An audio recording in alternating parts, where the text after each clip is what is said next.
Salut les passionnés, nous voici pour une nouvelle série de présentations des différents types de photographie. Aujourd'hui, nous allons parler de la photographie d'architecture. Mais avant de continuer, je vous souhaite la bienvenue sur la chaîne destinée aux débutants et aux passionnés de la photographie.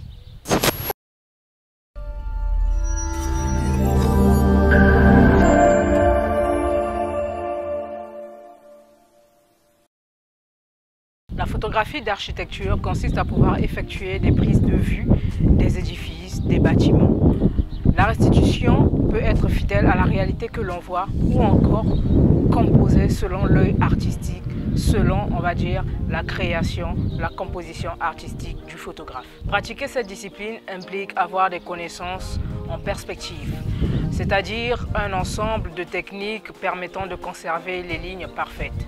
Et on peut définir la perspective comme une faculté à pouvoir voir le monde en 3 dimensions. Très souvent, ceux qui pratiquent la photographie d'architecture ont des objectifs spécifiques, couramment appelés objectifs à décentrement.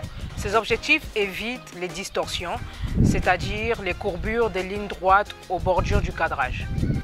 Et comme je l'avais souligné précédemment dans l'un de mes tutoriels intitulé « L'appareil photographique », aujourd'hui, nous notons un problème avec le contraste en ce qui concerne les appareils numériques. Donc pour pallier à ce problème, on est obligé d'utiliser des techniques HDR ou encore de retoucher des images en post-traitement. Donc voilà, c'était tout pour aujourd'hui concernant la photographie d'architecture. Je vous invite à faire plus de recherches là-dessus pour ceux qui veulent bien évidemment se spécialiser dans le domaine. Et quant à moi, je vous dis à très prochainement. En attendant, bien évidemment, n'hésitez pas à vous abonner sur les pages de réseaux sociaux ainsi que sur la newsletter pour être informé des mises à jour à venir. Et je vous dis à la prochaine. Ciao, ciao.